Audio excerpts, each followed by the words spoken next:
Hey everybody, welcome to episode number 43 of Tactical Crouch, we're a competitive Overwatch podcast. I'm your host, KickedTripod, and of course joined by two of the biggest brains in competitive Overwatch. He's your favorite German curmudgeon, Yiska, and of course the Overwatch Oracle himself, Volamel. Hey guys, we had to call a little audible a little bit. We actually planned the show a little bit last minute. We're going to have Curry Shot on the show. We think we miscommunicated on the time, so we're going to own that one. We're actually going to blame Joe. Yes. I don't know why. I just feel like because he's now ranked plat in TFT, his head's gotten a little large.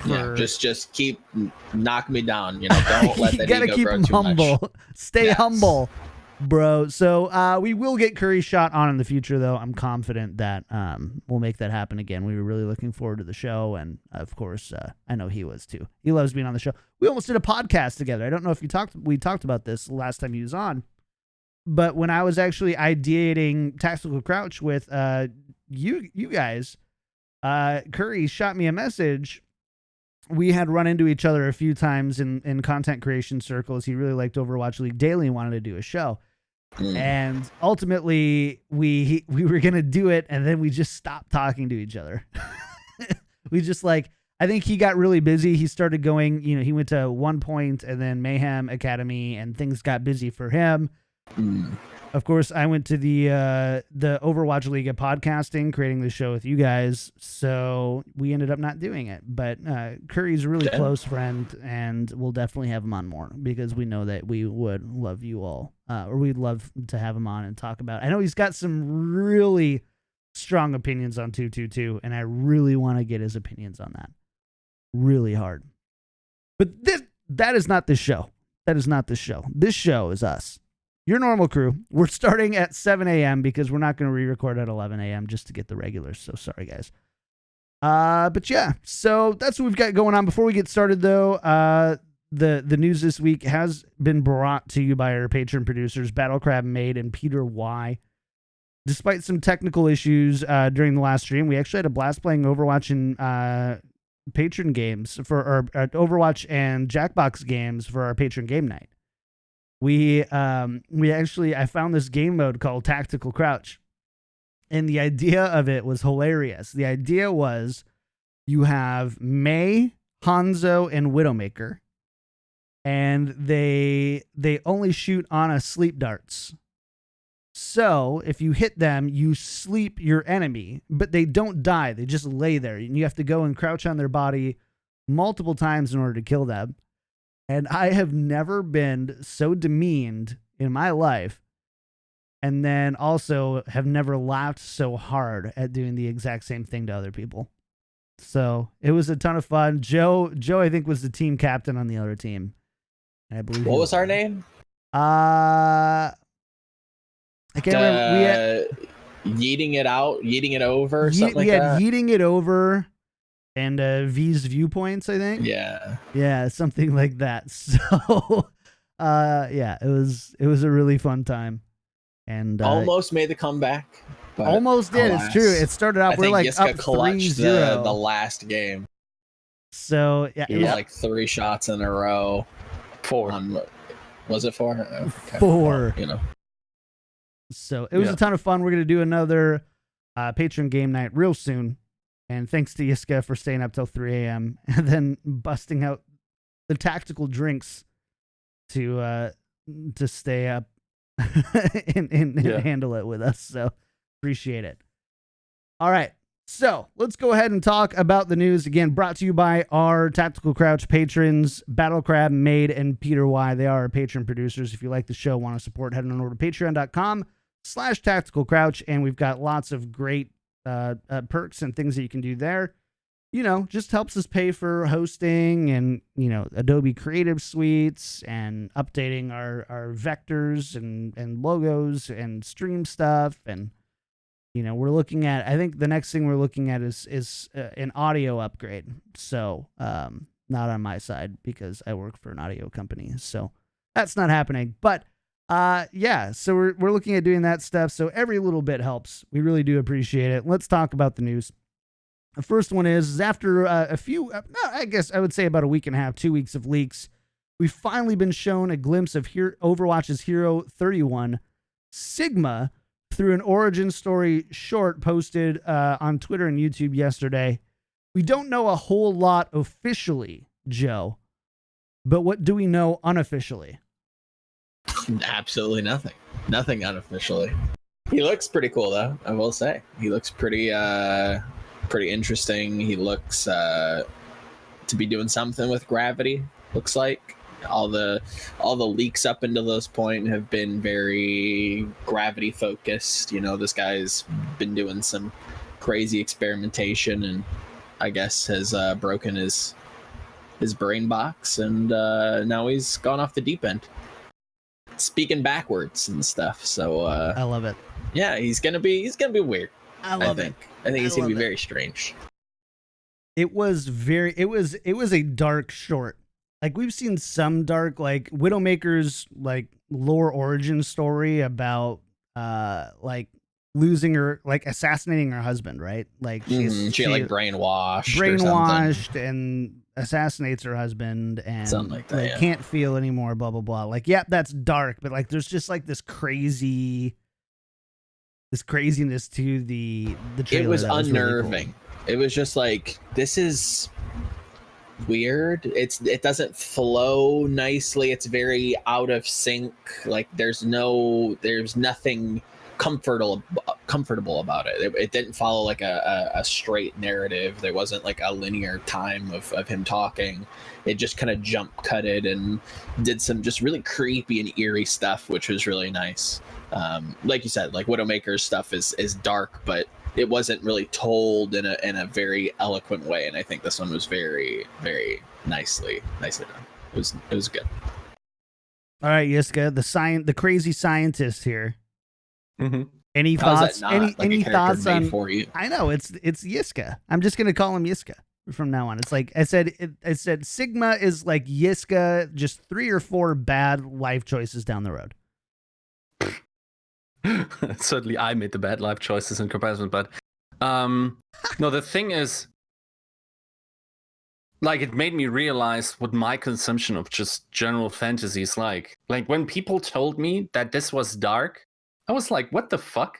This is like the jelly on my bread. This is just normal storytelling, which is everywhere, and usually it's just upbeat, boring in Overwatch. That wasn't very dark. He didn't eat orphans. Like, oh, that's where dark is for you. Got it. Eating orphans. I mean, yeah. All right. I don't know. I just thought it was interesting for once. I agree. That's fair. And I definitely think like there's this aspect of Overwatch with this kind of cartoony Pixarian, like that's not a adjective, by the way. We understood though. We gotcha. Yeah.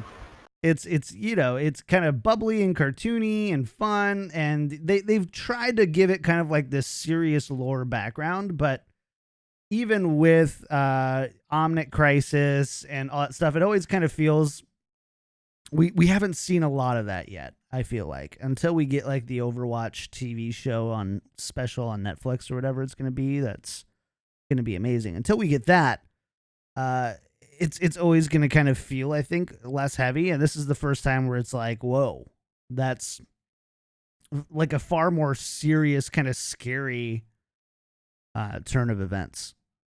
So, yeah, I loved it. That's what I want to see. Katie and I have like a really twisted sense of entertainment, in the sense that we get in a weird mood and we just want to watch like whatever Criminal Minds or like the weirdest episodes of Naruto or whatever that are just like really kind of weird and twisted. So I don't know if she wants me sharing that on a podcast that thousands of people listen to, but we did. So yeah.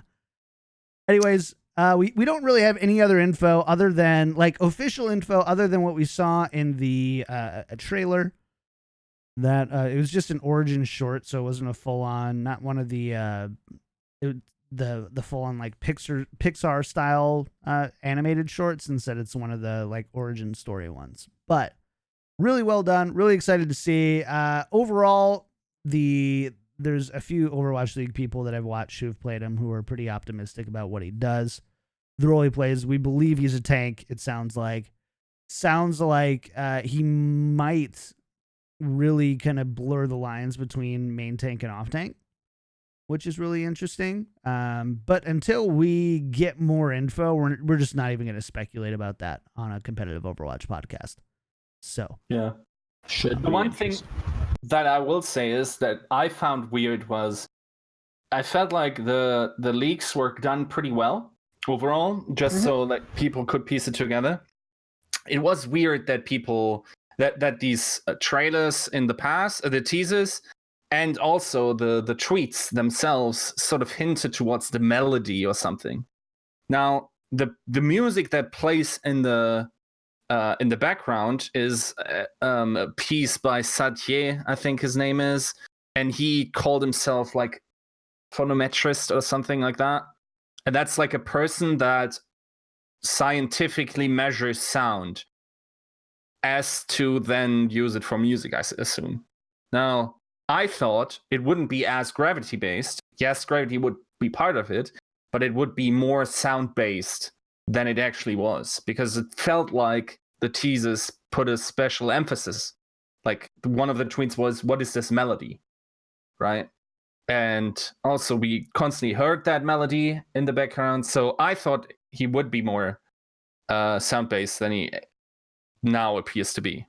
I mean, that's like a nice device that they could use to tie in like another character. Maybe it'll be explained in, a short comic, or, maybe a future plot that maybe is introed through this strange, like, subtle hint at, like, what is this melody? What's it about? Why is he the only one that can hear it? Stuff like that. So yeah, we'll see. That should be interesting.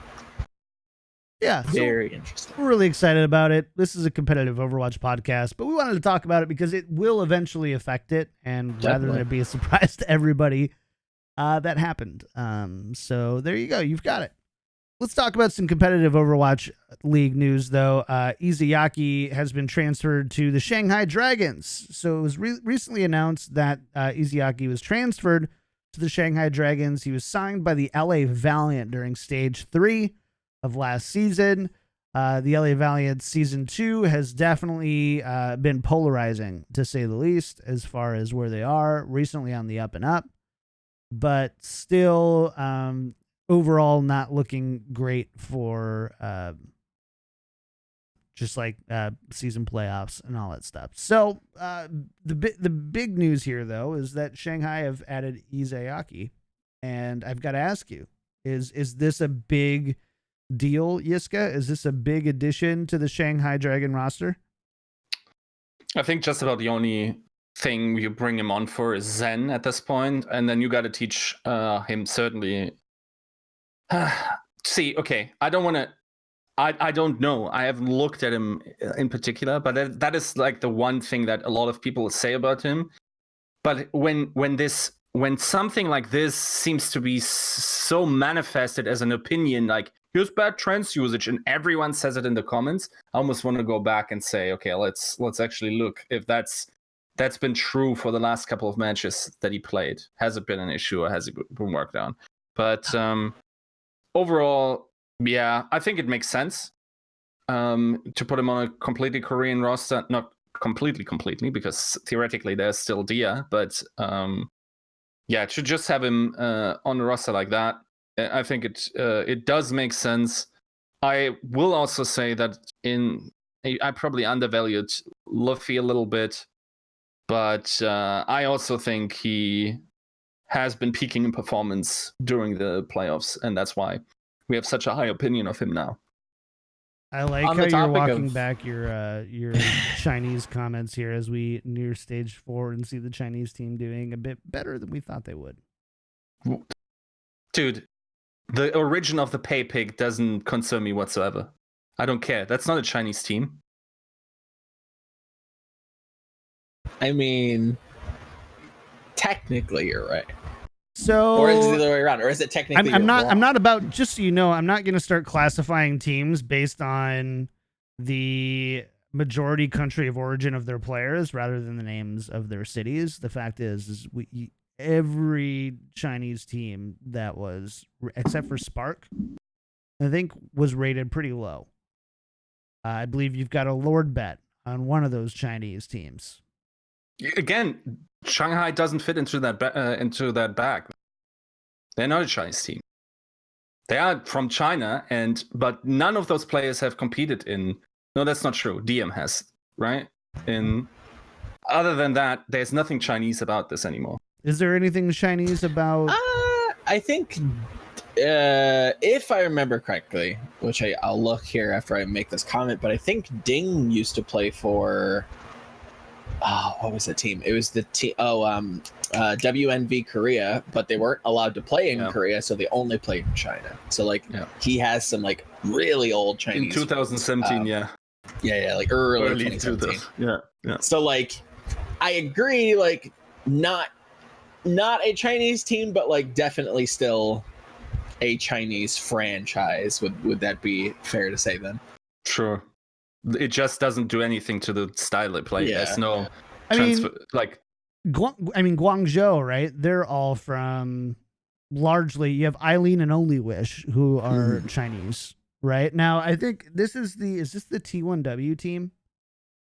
T1W is their academy team. Not T1W, but the original. So these guys, I'm trying to think of.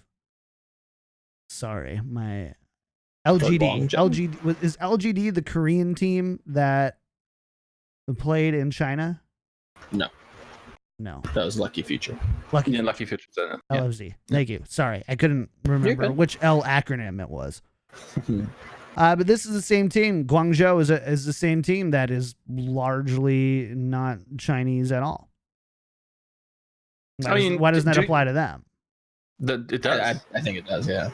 Yeah, it does to a large extent to Hangzhou as well, other than Gushui. And Crystal.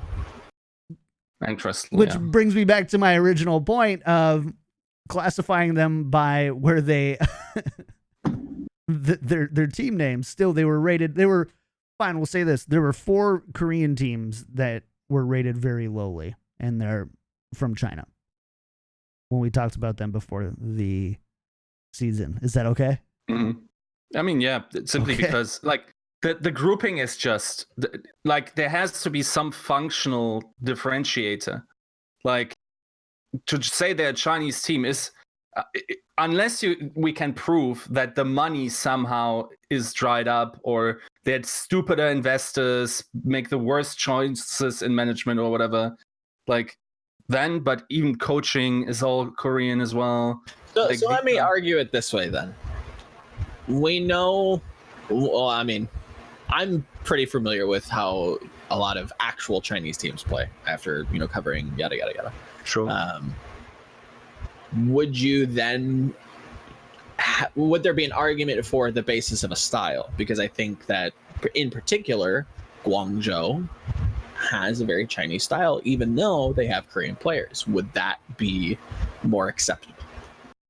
Sure. Like if you can prove that they made these, like again, like the grouping only makes sense if there's a functional property. If they say we wanted to play in order to attract Chinese audiences with a weird style, that like to me functionally, for instance, Chengdu makes perfect sense. They have typically all the Chinese players. They play very Chinese in terms of what compositions they play, weird stuff. And then also their organization also is Chinese, but the organization definitely being the least telling aspect of those 3. Mm-hmm.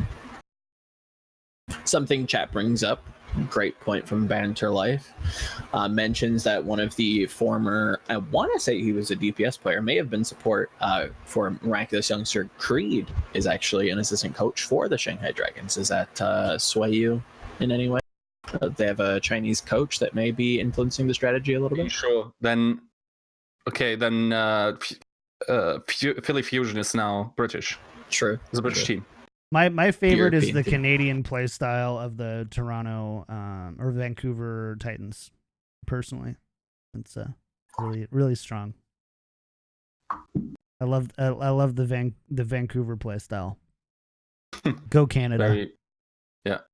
Go Canada. All right. That was a rabbit hole we didn't need to go down, huh? Also, another little tidbit from chat that we could probably talk about is the Fraggy and Kib trade and Bishu trade as well. Fraggy and Bishu to Guangzhou and Kib to Philly, I believe, was the movement. Was that this last week? On that? I don't remember talking about it. I don't remember talking about it either. No, it was. Yeah. Was it this week? Okay. So yeah, any thoughts? I think it's pretty interesting. It's so for Guangzhou, it might make some sense. It's weird to see Kib go to Fusion because is it? Yeah. Why? Why do you? When do you play Kib over EQO?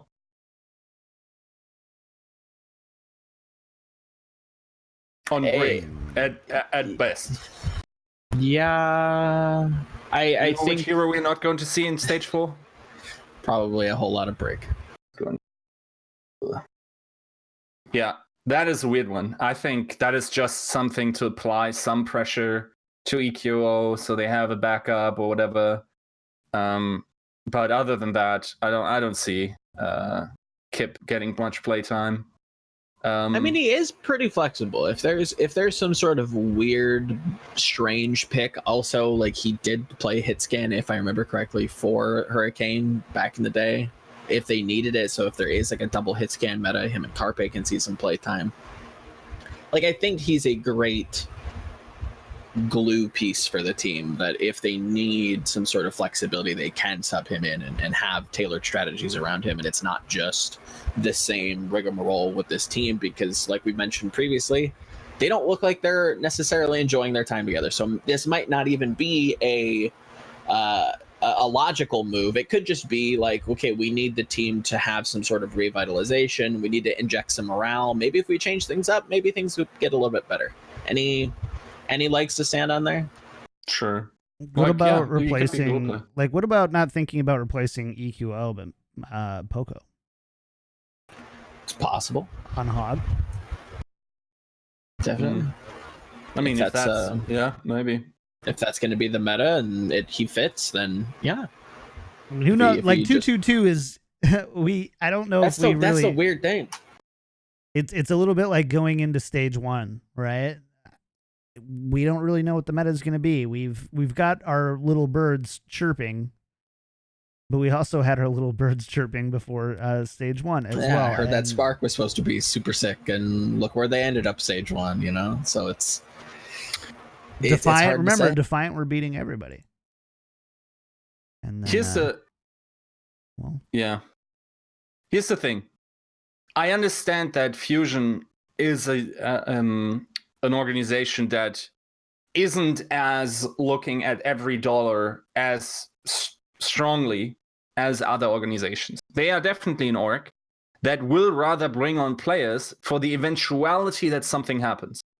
They are not a Florida Mayhem Season 1 who had 7 players. They definitely will have more, and just to cover for all the eventualities that might happen. Now, what I don't understand is why you then don't try to get another main tank, because the eventualities are also that Sado is not working out, and I'm not sure if you're that confident after the season you've seen from him so far. So if you're building for all eventualities, where's the main tank that you just traded off to another team? Yeah, I don't know. Well, I mean, they're a weird bunch. Yeah, I think Kib, even though he's signed on and technically like as DP, I don't think there's a technical DPS. I think that Sato is supposed to be their main tank and Kib is supposed to be their off tank. I think that's what we're gonna see if we see Poco move off of Flex. But I think that's an interesting conversation on if that's actually going to be the case, right? We'll just have to see. I don't know. Yeah, I mean, I don't necessarily know if Poco will move off of Flex, but Kib might just be a better fit for the meta, and Poco will maybe even play some maps that fit his flex playstyle a little bit more, or the heroes that he specializes in. But yeah, I wouldn't necessarily assume that he'd be moving away from the role if that's what you're saying. Well, and there are some rules as far as the 2-2-2 role lock, in the sense that like players actually have to stay in their role for the duration of a map. Yes. So there's some challenges here, and they actually they have to change seats if they change roles. So like if Poco goes from a DPS role, or not whatever Poco, but if or whoever goes from a DPS role to a tank role, they actually have to unplug their things, go down to a DPS seat. The person who's sitting in the DPS seat that they're taking has to go and either move to the tank or whatever, and that shuffle needs to happen. So it's not quite as limiting as, you know, hey, you can't have 3 DPS in this map, and we just coded it in to do that. Instead, it is you in the map, you need to play tank the whole time. You need to play DPS the whole time. You need to play support the whole time, and you can switch during maps. So, yeah, it's a little bit interesting, I guess, is what I would say for that. So, yeah. Anyways, that's all we. What is that? Why is that playing? Rise and shine, What? boys. I mean, it is 7 a.m. The sun is shining. But I just what? Oh, here's what it says here. Alarm has turned 18. Oh no. Oh, I didn't get it. Oh, okay. It's time, boys. It's time. Yeah, Yiska's the one that should be excited. Not Yeah, I was, cringing. and then this happened, and now I kind of You know what? want to I'm giving myself because I can do that. Alarm's Yeah, turned it's a power. 18. He's technically eligible now to play in the Overwatch League, and I know there's a lot of people who are really excited about this. Joe, weren't you one of the on Minerals podcast? Didn't you set Alarm Not up at as a all. franchise? No, I was lying. That was Yiska. That was Yiska. Sorry, same person at the end of the day. All right, Yiska. Yeah. Alarm's eligible. Yeah. And you got the alarm playing. So you're in a good mood. Yeah. Tell us why this is a big deal. I think he's nuts. I think he, like, I saw him at Takeover. The way this guy is, just something about him, you know, like an aura of confidence, where I don't think that he would ever crumble under pressure, under like the increased pressure that he would feel on the Overwatch League. Say, I don't think he cares. Like, he will just perform the way he has been performing for over a year now. For me, he's the most clutch flex support we have in the game. I know people say, for instance, Jonak is pretty clutch. I said on the show with Mineral, if you put a gun to my head for my life, 4v6 situation or 4v5, you either put in Jonak or Alarm. I choose Alarm every time. I think he's the more clutch player. The things he does on Zen, maybe not as consistent, absolutely consistently. Maybe the average Jonak has is higher, but like the outbreak potential that this guy has is nuts. And also getting him very early, like, I think he's going to be the highest bidding player next season. All right. Joe? You don't feel that way. You said, when I asked you the question, you said not at all. No, I mean, I wouldn't. That definitely shouldn't paint my view of him. I am excited to see what he kind of measuring him against some of the best flex supports in the world. I think he's going to make a giant splash on whatever team he lands on. I think it's probably going to be Philly. I think they're pretty intelligent in the way that they do things, so I think they know what they have. Yeah, I think he's going to be a gigantic splash. I'm not as high on Alarm as Yiska is. I'm a little bit more conservative in my view of players. I need to see, you know, he has been able to do these impressive and very clutch performances at the contenders level and dominate North America. Now we see them in Korea struggling a little bit. You know, it's not as easy as what maybe some people had thought it would have been. And yeah, I mean, so far he looks fantastic. But what happens when he actually goes to the league? Is he going to be as groundbreaking as we think? Time will tell. Nobody could have assumed that Jonak was going to be as good as he was. You know, his rookie kind of a stage and the performance that he had. So there's always room for, you know, it happened once. Why can't it happen again? So we'll have to see. Not as bullish, but I'll be happy to be wrong. All right. Fair enough. So that's exciting. I know a lot of people are really. Alarm has a Gushue level of expectation, I think, put on them once they / if they are called up to the Overwatch League roster. So there we have to talk about it. Yeah, of course. Hopefully they Gushue and don't flower, and we. I mean, Flower hasn't even had a chance to play, to be fair. Which could mean one of two things, right? He's just not. It's just not there. But we're not ready to talk about that. I don't think the community as a whole is ready to hear about if Flower is Overwatch League caliber. And so that's a convo we can't have today. No. A convo we can have today is Overwatch League picks.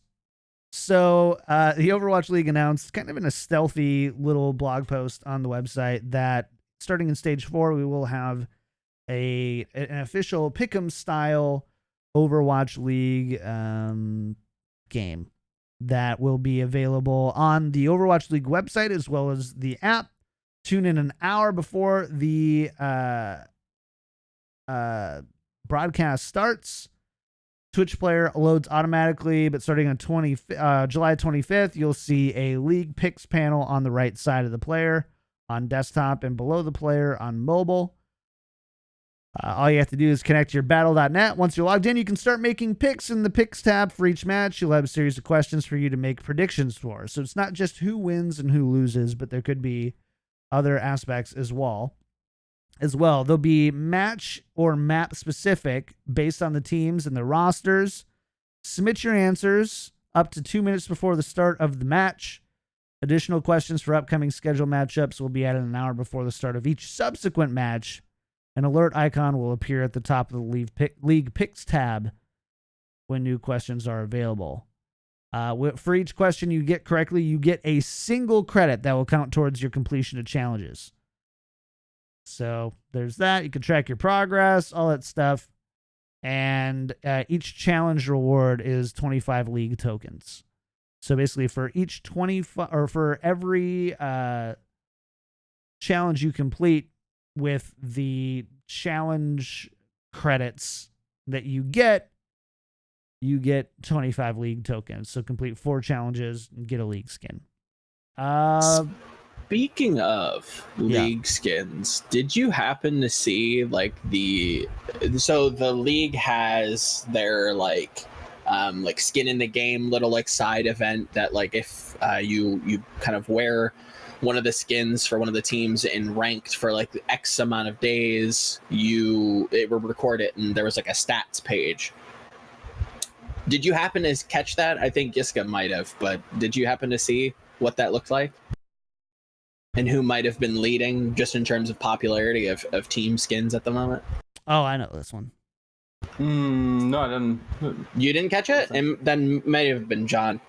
Shanghai is crushing. Everybody's favorite Chinese team. Yeah. Shanghai is crushing. At least they were. I don't know if they are now, but like I got sent a screen grab of the kind of breakdown of the top 10, and they were just like by and large like the first place team. It was actually pretty crazy. Yeah, I wonder if I can find this. It was very, very cool to see. They already won, apparently, says chat. I don't know if that's confirmed because I've been debated by chat before a la last episode, so I'm gonna need a little bit of proof, Mr. Chat. But it does support my claim, so stroke that ego.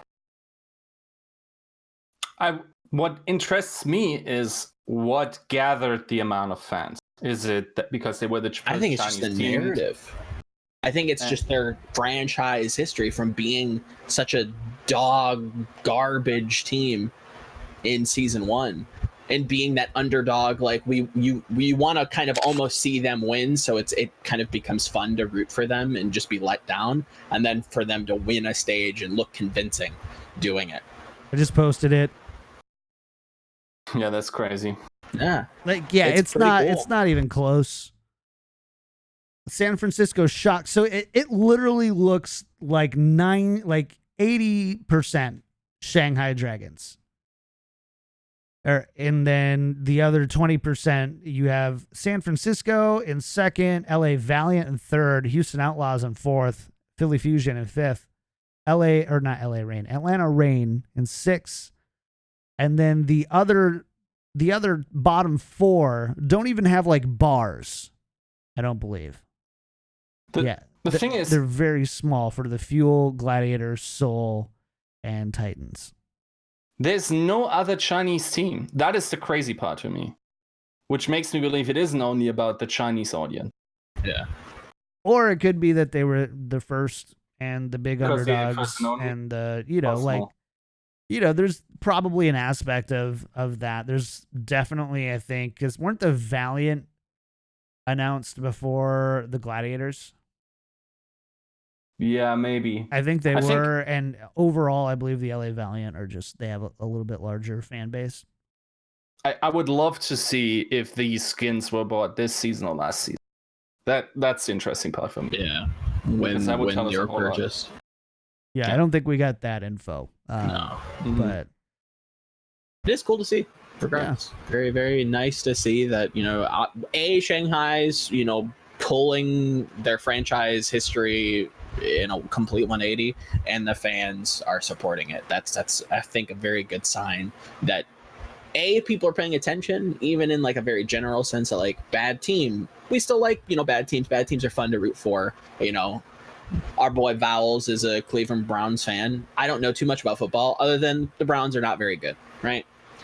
It's fun to root for them. It's fun to see them succeed. It's fun to follow them. Oh, maybe this is the year. Maybe this is the season. And Shanghai managed to do it in almost a year.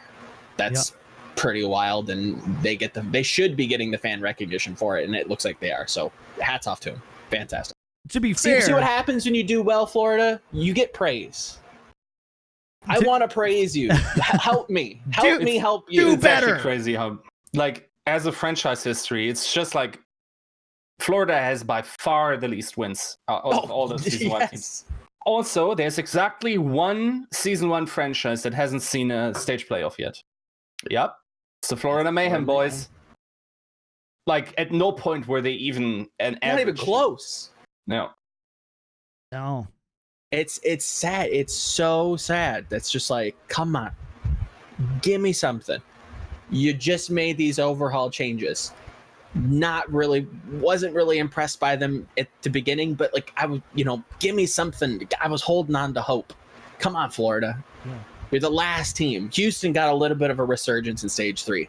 Where's Florida's chance? And I think it's probably 2-2. They couldn't have asked for a bigger change to justify to justify their strategy and why they think they can improve. Because if it was another stage of goats or whatever, it would be really difficult to justify. But instead, they've been given an olive branch, and it's like, it's an olive tree. It's an olive tree. Olive tree forest. An olive tree forest. Yeah. There's not much larger factors that can change than something like this. Yeah. Which can really throw a wrench in things. We already see how small to medium meta changes affect some of these teams. Speaking of the Houston Outlaws, right? Mm-hmm. So there's definitely ways that Florida can improve here. Hopefully they do. Sadly, it's going to be too little too late, I think. but at least they can go out on a strong note, make a strong case for their current roster and their current organization, and hopefully show that they're deserving of being in the Overwatch League, I guess, is what it kind of comes down to. One more thought on pick'ems overall and I guess more skins is I do own more Washington Justice skins than any other team. You own more Washington Justice skins? I do. Is that what I just heard? Yeah. Why? If I'm not to discredit anything, but like why? The same reason why. Well, and this is why I wanted to bring it up. It's the same reason why I had last season I had the Shanghai Dragons as my little icon, and this season I have the Washington Justice, is because it's kind of a meme at this point. Sorry, Justice fans, but hey, I'm sending money to you all in a way, kind of. Not yet. I was gonna bring that up. I'm like, don't teams get like a cut of these sales? I think and revenue it feels like sharing they're is just next handing season. out. Okay. It just feels like they're just like dishing out league tokens left and right, which I think is good. But it's like, if this is supposed to be like revenue for the teams, are they getting like reimbursed like internally for these or no? Because they're becoming bad. Yes, they are. Okay. So yeah, it's not like they're just robbed. Yeah, it's just like, well, they just got it through watching the game. They didn't actually pay. Sucks to suck. But think of it this way, like the way that they would have to set that up, and without official confirmation in that, the way that they would set it up is you watched a certain amount of Overwatch League. Overwatch League knows roughly how much time is worth money. Sure. So let's say you watch 10 hours of Overwatch League, you get 100 league tokens, but advertising base, it makes them $5. So they send you a $1, like we'll just call it a $1 skin or whatever. Sure. It's because that's how much you can buy it for, right? 100 tokens is $1. No idea, to be completely honest with you. League token shop prices. I can't check it right now, but if somebody in chat it is what it is. But it's whatever it is. The amount that they get from you watching is greater than the amount that they give away within a market, right? And then obviously they have the bonus 100 tokens and all that stuff. 100 tokens is $5. Well, there you go. All the more reason to, say that. So basically it's just, that's all it is. By watching the game, you're generating revenue in one way or another. I cannot see how, probably in general, it's true. And it's also that, nothing really production-wise other than paying the designer that you would need to anyway in order to create the skins for the broadcast. But like $5 for, dude, I have probably 25 skins. I've never spent anything but the All Access Pass. I probably have 30 skins, maybe 35. Yeah, you get a lot. But again, to your point, it's a pretty fixed overhead cost, right? Like, they're not putting additional money into probably, or at least meaningful additional money into those away skins. So even then, if it costs you $50,000 or whatever to design those skins, you're for sure getting more than that, right? The thing is, it's pretty clear that they're trying to emulate the system that CS had, right? First, you got the drops from the broadcast, and now you can bet on the games and get skins as well. Or something. You're not betting, you're picking, really. Yeah, sure. But the thing is, it's like whatever itch that was scratching for CS, sure, it's basically like when you ask, like, for instance, you ask your mom, "Oh, mom, can you scratch?" And she's like, "Yeah, sure." And it's scratching like here. And she's like, "Here? No, a little bit to the left. No, other side. That's the other left. Closer. Okay, a little bit up. That's down, mom." And this is what it feels like to have these things introduced. They're kind of lukewarm, lauwarm additions to the broadcast, but they're never let's go. Damn, we're getting sick. Like, it was really exciting in CS. It's like, oh, I got a box. Now let's open that box, and there's a potential for just like sick skin that also has monetary value. I understand why it can't happen anymore because of gambling laws and whatnot. But the excitement creator is unequal to what it was in CS. I think that's what they tried to do with like the stretch kind of goals. If you scroll down below like the Overwatch League Twitch page, like they have like these stretch, like, oh, if you donate so many bits, like as a community, we'll unlock the Overwatch League McCree skin for everybody, and then everybody gets that. So it's like it's another way of like trying to get the fans to rally behind something and retain almost. I feel like That's inherently wrong. Like, that's a completely wrong idea. I don't want a skin that everyone then gets. Right, exactly. But what I'm saying is it goes to your point in saying they're in the right idea, kind of, in a way, but it's just like they go off track at the last second, and the idea is not it misses the mark. The chance to get free stuff. The idea is the chance to get free rare stuff. Yes. And when I can pick the same Shanghai Dragon skin over and over and over again and get the whole thing or whatever, that's just not that exciting, right? I would love to see more customization on your hero. Like, I think it's so interesting. Like, the skins idea is fine and dandy. It works. People love customization in general and being able to pick like their own favorite skin.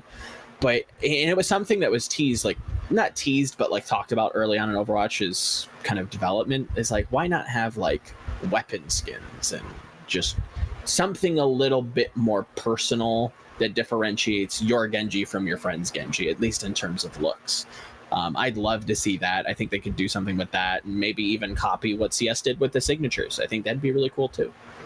If Giguri is your favorite player, if Jonak's your favorite player, maybe you can have a little orb, or like the D.Va's, mecha arm is like signed by Giguri. Just could be kind of cool spray. Yeah. Yeah, and it would be like the rare thing that is needed. I don't think that they've done an awesome job overall on like the aesthetic parts of Overwatch. Mm-hmm. And you can argue that the reason why we're probably going to see Overwatch 2 this year, whether it's a full new franchise thing or just a PvE thing or whatever, it's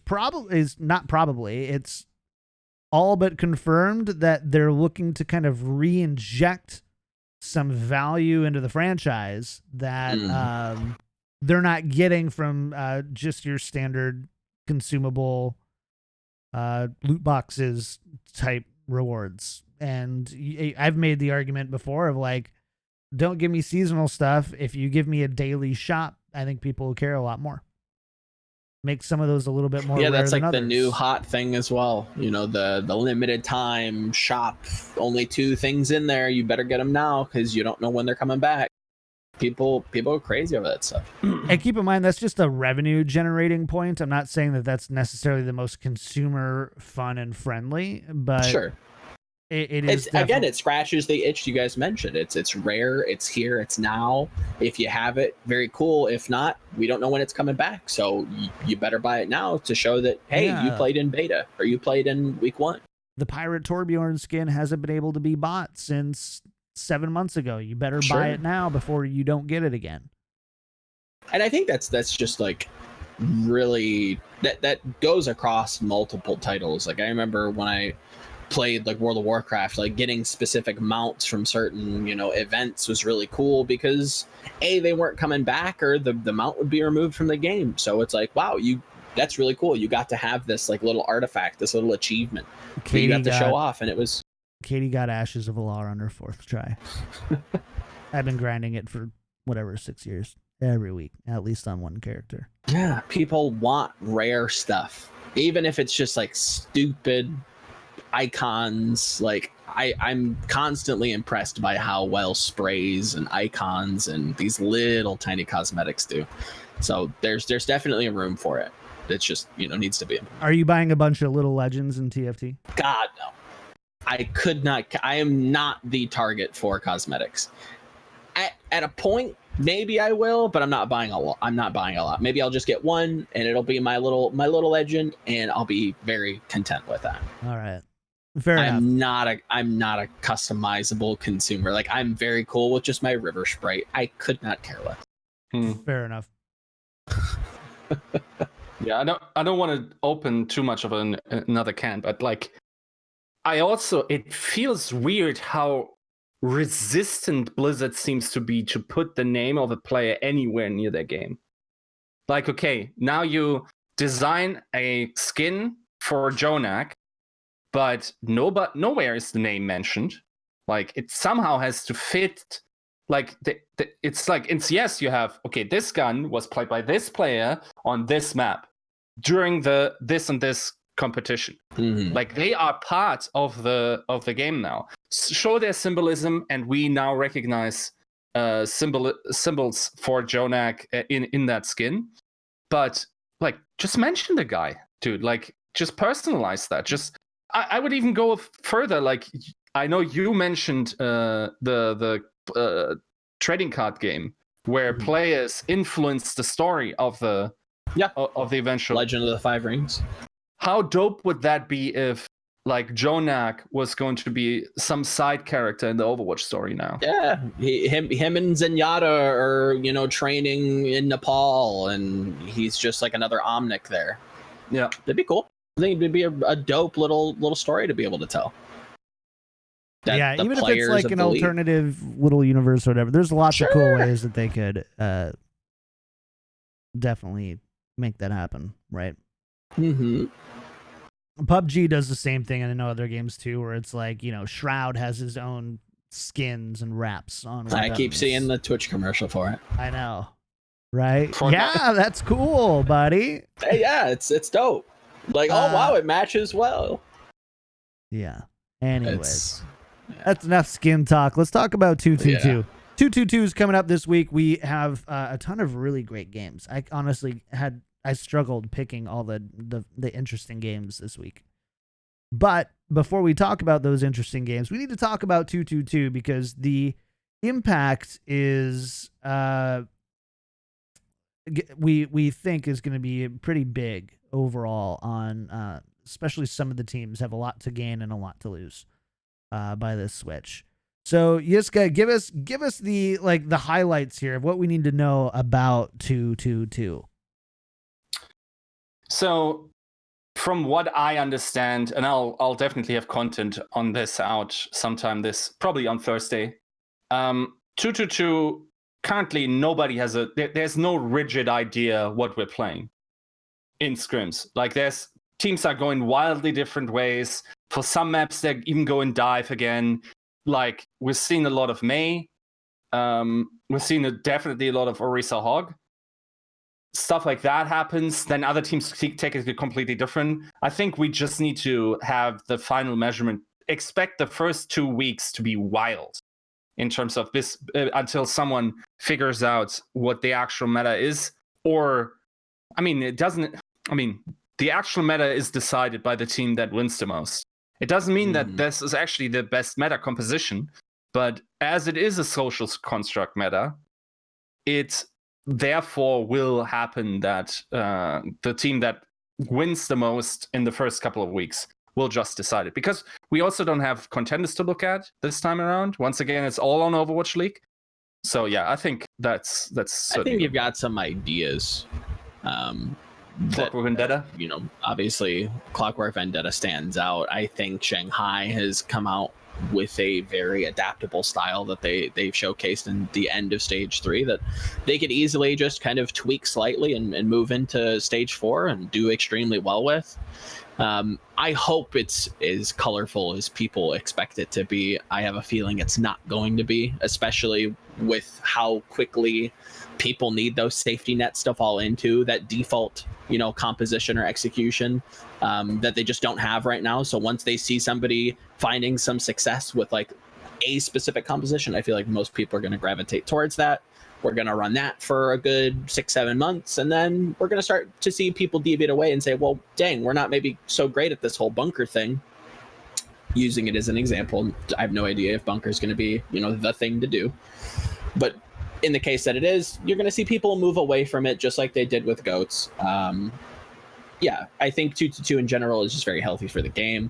makes things a little bit more. I guess it would be easier to balance just because you have a very clear definition of how the game's going to be played, and not just maybe 6 supports is the new meta, guys. That's the best comp because that's how we broke the game this time. So all in all, I think the change is really meant for the game itself, not necessarily for the competition. It sucks that it has to impact the competition as much as it does. But yeah, I don't think the gripes of stale metas are going anywhere. I think that's just inherent with competitive team-based games, is that metas are always kind of are going to exist. So, Yiska, I do want to ask you a little bit. So, do you think the idea around 222 is to, again, kind of narrow the different parameters that you can control so that you can better balance to hopefully bring more variety and variance into competitive compositions? What do you think that this is going to look like for 222? Are we going to see like counter comping happening multiple times during maps? Do you think that we'll just maybe see more map dependent compositions overall? Like what do you, or if you don't know, what do you hope it looks like? So, damn, I have a article coming out on a topic that is pretty much the same just after the show, and I don't want to give too much away based on that, but a podcast is there to talk. So, hey, everybody here, just promise if you're listening to the show, pause it right now and go to Upcomer and read the article. And then just come go back click on a few articles, go make a sandwich, come back. You're all good, right? You paid for it. You paid for the info. Done. Okay, Done. we're good. All right, we're back. All right, unpause. Okay. One of the most important aspects in meta switches and meta adaptations and in variety is time, and we don't have that. Nope. We don't have enough time for these teams to prepare multiple strategies. They will try to focus in on 1 or 2 that will be played over the entirety of all maps. Even after a year of GOATs, we had nothing else for the longest time. And then when the midseason rolled around, suddenly teams had a good idea what works, or how GOATs works, then also had 4 weeks to adapt to it, some less, some more. And therefore, then the innovation came. We're not having that amount of time with a certainty of what is meta and then what counters meta in specific scenarios. And it's not going to be better for playoffs. We are getting a playoff patch, I'm pretty sure. We're getting this Brigade patch with like the massive changes that we saw, the Reinhardt displacement stuff, all these PTR patches. We can expect them to be between the regular season and off season. So we won't have much more adaptation. I think that patch is also pretty severe. But then again, it's not about the severity. Like, we're not going to perfectly solve this meta in stage 4. Simply not going to happen. So whatever these changes will facilitate in the playoffs is more a psychological phenomenon than it is actually one of balance in other, or for the most part, right? It's like, okay, now Brigade is stronger. Let's give it a try. Certainly, that the fact that Brigade is then stronger makes also sense in some regard, that then teams would actually say, okay, this is what it puts above the non-playable, playable threshold. But most of it is social and is deeply ingrained in the structure of the league. Do you think there's room to argue that because we saw such a drastic pull away towards the end from stage 3 from GOATs, that teams might be a little bit more experimental and not so stuck within a strict and rigid meta? Do you think that there's an argument to say that once experienced, that time question that you brought up kind of compounds in on itself? If you've been able to break the paradigm once, that the next paradigm break might happen a little bit more quickly? Is that would you say that has legs to stand on? Maybe, yeah. I mean, definitely we're going to have huge volatility in the first couple. I genuinely don't know. Because I think that's the same kind of narrative we said we posed with coming into the season, is we didn't know exactly what teams were going to be running. We heard some rumors that there was a lot of different stuff being played, and lo and behold, it was roughly goats on almost every map until maybe end of stage 2, stage 3. We got to see a little bit of Sombra injected. I have a feeling that we're just going to come in and it's going to be whoever found success early, that's what people are going to be running. They're going to learn from just playing them over and over. We hear the rumors that, people may have scrimmed against Paris early, didn't do very well, but got the fundamentals very quickly from scrimming a team that was kind of situated to be a very good GOATS team, or at least had a lot of practice to be a good GOATS team in Europe. I think that's going to happen again. I think there's going to be a team that pulls ahead early, and they're just going to get kind of reverse engineered, and somebody's just going to improve upon it. So I want to make you both put your money where your mouth is. Okay. And so what I want from both of you is 2 teams that you think are going to do the most well with is that a thing? Running 2-2-2. We'll start there. Joe, which 2 teams to you think on paper have the most to gain with these 2-2-2 changes? And it doesn't mean that they're all of a sudden a playoff caliber team. It doesn't mean that and it just means that based on their performance in the past, that they're gonna do well in this meta, whatever we're calling it. I don't want to. I feel like there's some very generic cop-out answers. Like, I feel like Shanghai is a very easy one. They've already shown a complete style shift away from GOATs. I am very confident that they could easily, tweak a positioning or a resource use, or where a resource is positioned or invested in. And they could probably run a very similar style in stage 4. So I think that they're easily a nod here, but I don't want that to be one of my choices because I feel like it's a complete cop-out. I'm excited for a lot of the Chinese franchises, not the Chinese teams. Careful. Yeah, Yiska gotta be careful. Will don't want nobody pounce. It's like a cat. I think Guangzhou has some pretty potent players that should see some highlights in the 2-2-2 meta. I'm excited to see what Chengdu looks like, what they're gonna approach this meta as, or what that might look like. But my 2, I'd say Guangzhou and Spark. I think Spark has a lot of flexible pieces. Yeah, I'll say Guangzhou and the Hangzhou Spark. Interesting. Yeah. What about you, Yiska? Who are your 2? Dude, it's so hard. So I think if Philly wins both matches against the Guangzhou Charge and against the Chengdu Hunters the first stage, then they like, it's not that then they prove to me that they're very good. It is that they then don't tilt of the planet, because like, it is just sometimes managing player psychology, right? Yeah, like, really. This is a reset. They know they can play DPS. Certain characters in their team will now, have will rejoice in the new meta and whatnot. If they can win those 2 matches, I think they might even play top teams close, like a Vancouver that they are playing in like stage week 3 or something. So my pick would be Philly first and foremost. Dude, I don't want to say Spitfire. You kind of have to. It would be so on brand for you, though. I don't want to. I really don't want to. In your heart, you do. Yeah, I think it's happening. Again, I haven't looked at their schedule yet, but these guys definitely need to do something in order to get. They start against the Fuel and the Defiant. I mean, can you imagine if they look weak?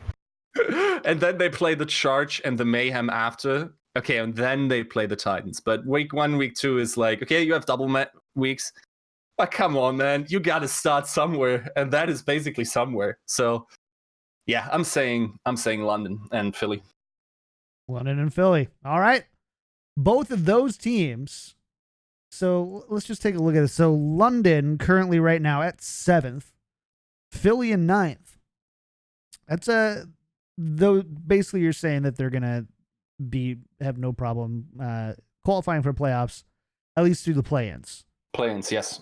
That's what I think. That is almost out of the question with their and then Joe, remaining schedule. You said Guangzhou and Spark. Yep, Charge and Spark. So Charge sitting at 12th right now and 9-12. Spark sitting at 4th, 14-7. Wow, what a season! They it's interesting, right? Because if you go from 6th place to 16th place, there's only a 4-win difference. Meaning one really good 5-2, 6-1 stage, and one really bad, 5-2 or 1-6 and 2-5 stage is the difference between a team all of a sudden, going to the bottom quarter of the league versus qualifying for play-ins here. So there's a lot on the line for a lot of teams right now. There's probably 10 teams who reasonably can find a way to in a crazy world be qualifying for the season playoffs at the end of the season, right? So it's really interesting. I do have to ask you though, and I alluded to this earlier, who's got the most to lose here? Which teams are you worried about won't be able to make this adjustment? They built their identity around whatever, goats or a non-2-2-2 Overwatch, and now a 2-2-2 are going to struggle. Joe? I think the writing's been on the wall for a long time. By a long time, I mean since maybe stage 2 towards the end of it. I don't know what's going to happen with the NYXL. I think that they as a team, for me, need a lot of time. They're grinders, it feels like. When we hear stories about them practicing throughout the offseason to figure out how they wanted to play goats, and they had a very distinct style, and once that was, broken down and abused, they tried to shift away from it, and they really never got back to that same level of form. And I think this just complete shift away from how the game was played is going to probably affect them the most out of the top teams, out of like the big upper echelon teams. I don't even want to put them in the top 3 anymore. I think they're going to fall farther than I think we've seen. I think it's going to be very uncomfortable to say that the New York Excelsior may finish 6th this stage. It's going to be weird, but I could seriously see it happening. Wow, that would be a bit. Their New York NYXL right now are 19-2. The 6th place team is 12-9, meaning that they would have to have a pretty. I mean, just for the stage. I think just for the stage. Okay. Standings, the stage. Not seasonal. Not seasonal. I think that'd be pretty difficult. That's tough. That's near impossible. I was gonna say that's like a 1-6. Yeah, no, I don't think it'll be that bad, but I could see them maybe going 3-4. I don't know. I don't have their schedule open, but I think that they're gonna have a hard time. The classic things are gonna be close. Stage 4 sandbag. I get it. I mean, they could. They are practically qualified at this point with how weak. I don't think it's a fair excuse these days, just because of how new the game's going to be. Playoffs, like you're saying, very likely could have another patch. I don't think it's. I don't think you can sandbag here. Yeah, I think you need all the help you can get, and playing on stage might as well just be another scrim block for you. And if you want to view it that way, I think that's fine, but I wouldn't call that sandbagging. Yeah, fair enough. All right, Yiska, what about you? Who are the 2 teams? 2 teams that have the most to lose? Did you choose two? Joe? No, I just picked NY. Really quick, without justification, who's your other one? No justification at all. Seoul. All right. Fair enough. Yiska, NYXL and Seoul for Joe. What are your thoughts? Outlaws. And what do they have to lose? I mean, they're going to be worse than a playoff team, like top 8 team, 5-2. I mean, yeah. And I think, by the same token, I would say probably Paris Eternal. Like, I guess I see what you're saying. I think they're going to get worse than because they're dropping in terms of power because of the change. Like, they're missing play-in potential. Like I think I see what he's saying. I mean, It's not as fun, but sure. If you ask me who the team is, the top team is that is most likely to fall from grace, that's easily the Spark. No Really? questions asked. Yeah. Or is that just wishful thinking? No, It's Bazzi is not even. It's a Yiska wish. I think he's not even Wishka. in America. No, I don't think he is. I think he's in China or maybe Korea. Yeah, I think they're. Nah, I'm not a fan of their DPS players. But then again, we gotta. I do it too, but there's this tunnel vision argument. It's like, okay, we have an established idea of what a team is, and now we just add the modifier of the DPS into that equation, and out comes the standing of no. Absolutely not. Yeah. It is much more important to look at the front and back line and say how would they play in a bunker meta, in a dive meta. And really, once again, these are metas like there are no DPS metas anymore, in the sense that the DPS are the carries in those situations. Most of the time, historically, tanks and backlines have carried teams, with few exceptions. For instance, Philadelphia Fusion last season, and then large parts also Spitfire at some points. But even then, their front and back line were pretty good. Or like their front line was nuts, their back line in part nuts. In part nuts. Okay, there you go. I needed one Yiskism before we got out of the show. We do have some matches I want to talk about today, and we'll definitely, I think, probably do a 2-2-2 retrospect next week, right? Once we see a week, hopefully we can put our 2-2-2. Yeah, hopefully we can get our bearings a little bit, combine our brains, and at least walk away with some collective thoughts on what we're seeing. Gonna be exciting. But let's talk about the week 1 matches here, because there's some big ones. Like this one, the number 2 NYXL 19-2 going against the number 5 LA Gladiators at 13-8. Gladiators are 1-2 against NYXL all time.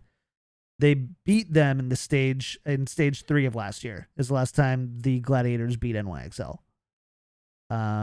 We're going into a new meta. Joe, you said NYXL has a lot to lose here.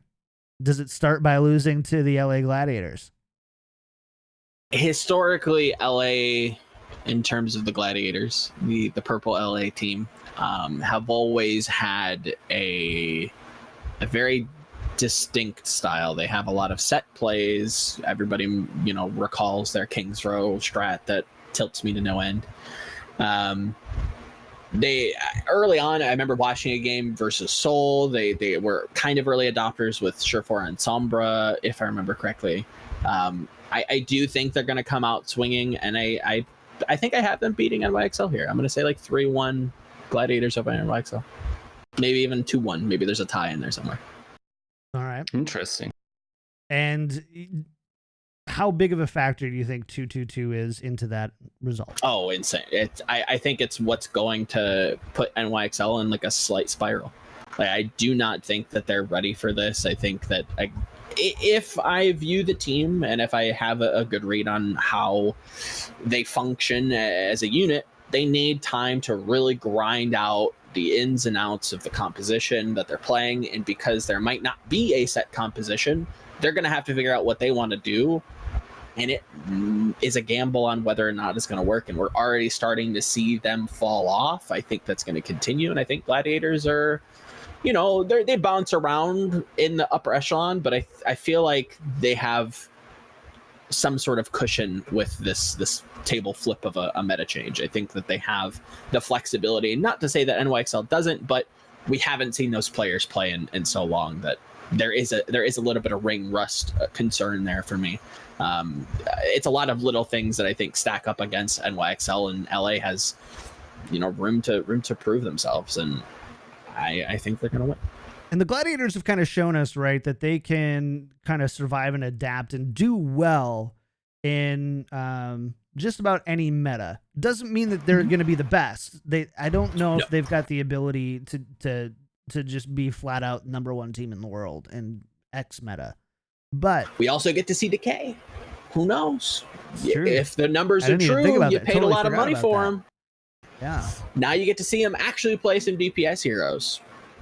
We might see the star player that we were promised. Fair enough. Yiska, what do you think about NYXL versus Gladiators? Do NYXL have some sandbagging to do in 222? I'm just gonna soak the sandbag comment for a while. Just keep winging them.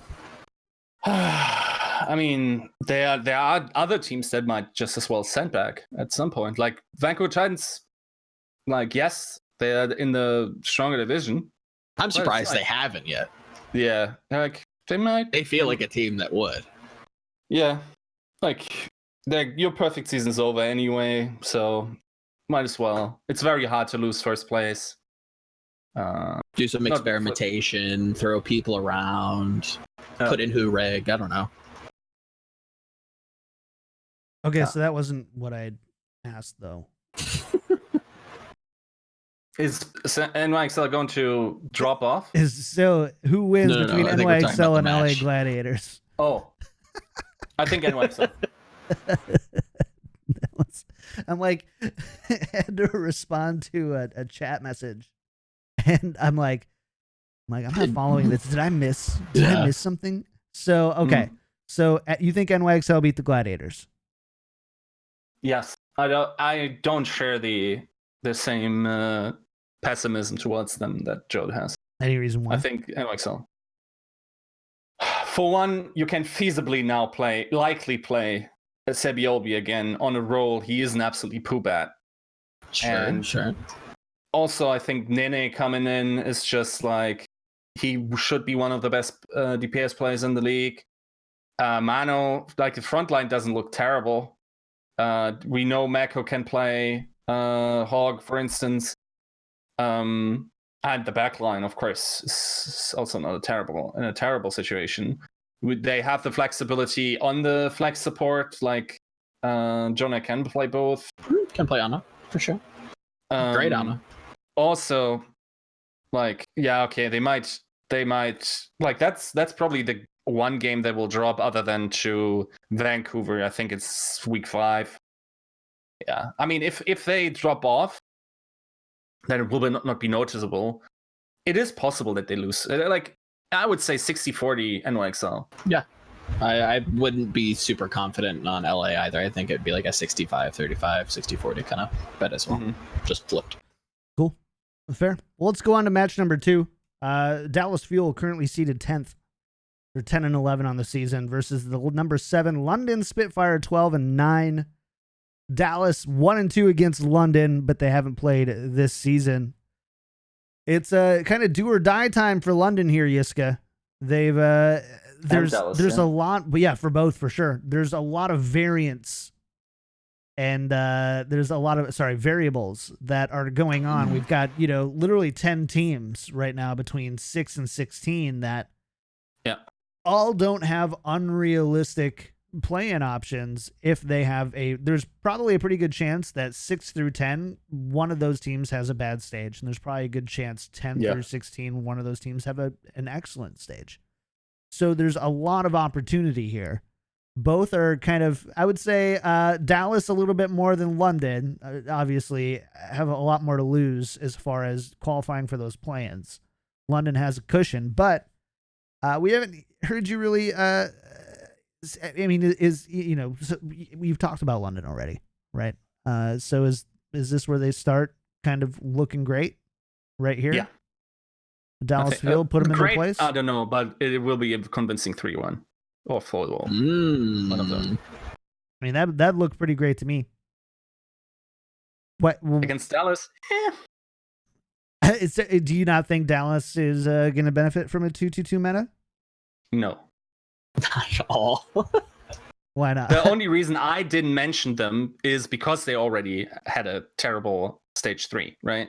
It's not going to be better. Like, I can't see it getting. This does not affect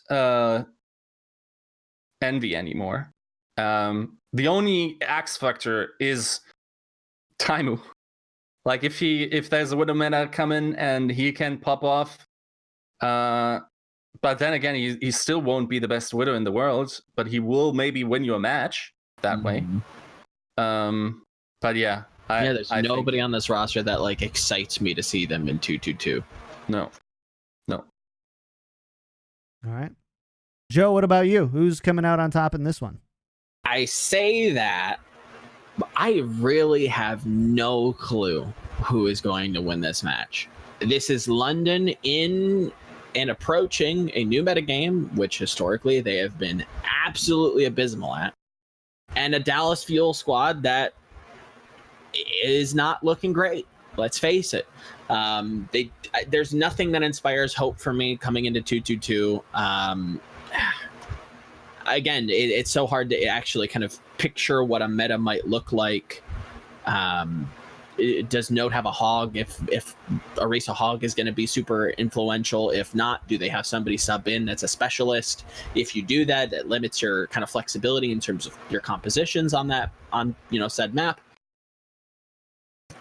I don't know. I could probably even see Trill playing quite a bit, maybe even at flex tank, just to throw a curveball in. Maybe you just play Winston Ball or something. I really don't know what they're gonna do. And on the flip side, London, again, historically, not a great team when things are flipped on its head. Not a great team just to immediately adapt to a new style of play. They need their time to be able to get into it. And that's where we see a lot of those upsets that we pin on London is just like, they're just throwing. I think it's more so that they're just not great at adapting, and that they need less in this, similar to NYXL in the same way that they need to kind of grind it out, but they need to just learn through their losses, it feels like. But I think this is going to be an absolute dogfight. I think this is London in 5, maybe. It's not going to look pretty. It's going to be a complete cluster. I expect this to be a pretty bad game. Should be a good game on paper. Like, two pretty evenly matched teams. Records are pretty similar. Seeds are pretty close together. I do not expect this to be a very neat game. I think this is going to be an absolute dumpster, tire fire, and London just kind of comes out less burnt. Fair enough. We got 2 more matches. I want to go through them quickly. So, because we're running a little bit over on time. Number 6, Seoul Dynasty at 12-9 versus number 3, San Francisco Shock, 16-5. 4-0 Shock. What did you say? 4-0 Shock? Yeah. Okay. Both of you? Yeah, I'll say 4-0 Shock. Okay. I got my gun locked and loaded. That's next match. All I'm right. about to execute this next Fair match. enough. Well, Seoul Dynasty up again for the next one. Shanghai Dragons, 8 seed versus Seoul Dynasty, 6 seed. These two have not played in season 2 at all. Yiska, you holstered here. That gun real quickly. I was gonna say this one might need to be a little bit need a little bit more discussion here. Yeah. So which of these? Tell me your thoughts. I think it's Shanghai.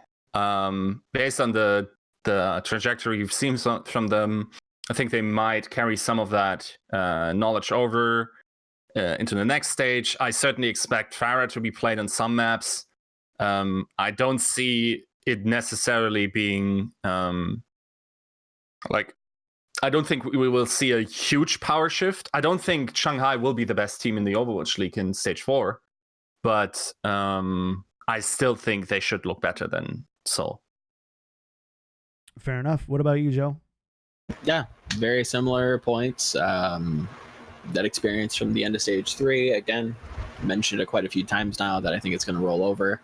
And I think they're going to roll over the Seoul Dynasty. I think this is another 4-0 for the Shanghai. Fair enough. The Shanghai Dragons. All right. Well, that's just a little bit of an insight. We kind of had a different topic plan for the day with originally planning on Curry to be here. So thanks for. I know it probably wasn't our most in-depth match preview, but now you know why. We did get one message or one question from the chat, which I think was a really great one. I'm going to just make sure that this wraps correctly. Perfect. So the question was, what is everyone's thoughts on Boston going into a DPS meta I feel like they have every base covered between Color Chex, Hex. Blaze. Yeah, thank you, Blaze, Stellar, but I'm worried about RCK. Joe, thoughts?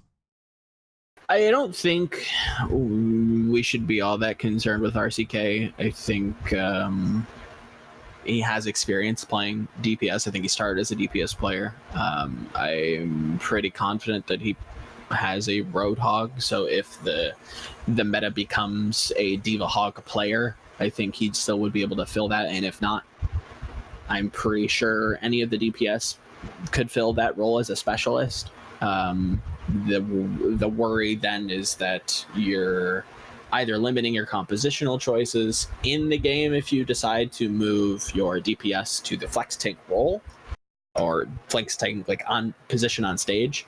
Yeah, but I'm not super concerned. I think that they in general could benefit from this. I just don't know how much. Again, I'm not super familiar with Color Hex's hero pool. Blase is been okay on some specific heroes. Maybe they have some fun things in the bag for us, and Stellar has really never been Stellar. Like two names that fit themselves very. Blase I'm just very blase about, and Stellar has just never been a shining point for any of the teams that I've seen him play on. Good players, but I just don't know how much this is going to boost them up. I think they should do okay. Might see a small improvement, but I don't see them making leaps and bounds. Yiska, additional thoughts? I largely agree with pretty much everything that was said. Yeah, I don't know. We got to see. It's such a wild west out now. Also, like just what you hear from scrims, like there's definitely some weird interactions between teams where bottom teams can spike out. I generally don't think Boston has a DPS issue. I saw Akaros rate them the lowest team in their own tier. I don't think that's true at all. Okay. Yeah, it would be pretty hard for me to say that they're the worst team. I have questions in other places for this team. Like, what does Fusions look like on things that aren't Reinhardt? We've seen him play Winston very well. If Orisa becomes very prominent, does that throw a wrench in their plans? What's going on with their support lineup? We see them constantly rotated around. Is that going to be fixed anytime soon? To me, that smells of some behind the scenes stuff. I've never been big on Boston, but they've always kind of proved me wrong. So it's hard to rate them accordingly. They do have a bit of a scrappy side to them. So we'll have to see. I don't think they'll be the worst, but I wouldn't be looking at a stage, victory for them in any way. I don't think they're going to be placing first by any means. Fair enough. Well, we have to go ahead and get out of here. But before we do want to thank our new patrons and 5-star iTunes reviews. Remember, if you want to support the show, you've got a couple ways to do that. You can subscribe on Twitch, twitch.tv/KickedTripod. Follow all the channels, all that stuff. You can also go to our Patreon, where we have lots of great perks and advantages to being a patron member, including actual civil Overwatch discussion in the Crouchers only chat in Yiska's Discord. So you can check that out at patreon.com/tacticalcrouch. Man, I'm tripping all up over my words today. But we do have one new patron this week, don't we, Joe? Yes, we do. Kuchikopi. I asked for some fantastic names, and that, my good person, is a fantastic name. Kuchikopi. Sounds like something you might find in like an Aztec pyramid, some sort of like scrawling on a wall. Like it's a Bob's Burgers reference. Is it? I don't know if beautiful. there's a reference before that, but in Bob's Burgers, Louise's little toy is called Kuchikopi. It's a little weird green alien-looking thing. So love that name. Interesting. What about 5-star iTunes reviews, Yiska? Ooh, let's see. We do this every week. He's always caught off guard with it. I mean, we don't do it every week. We didn't do it last week. Also, because we didn't did you have see any how last pretty week. I made it? I made our presentation very pretty. More heroes Overwatch from the US of A. Yeah, I agree with that wholeheartedly. Like, we're getting one apparently in an hour. Sigil just announced on Twitter that there's going to be a revealed stream of Sigma's abilities. So that's one, but I want at least another announcement this year. I'm going to tell you right now, chat, do not miss that. Do not miss Sigma's reveal. All right. There you have it.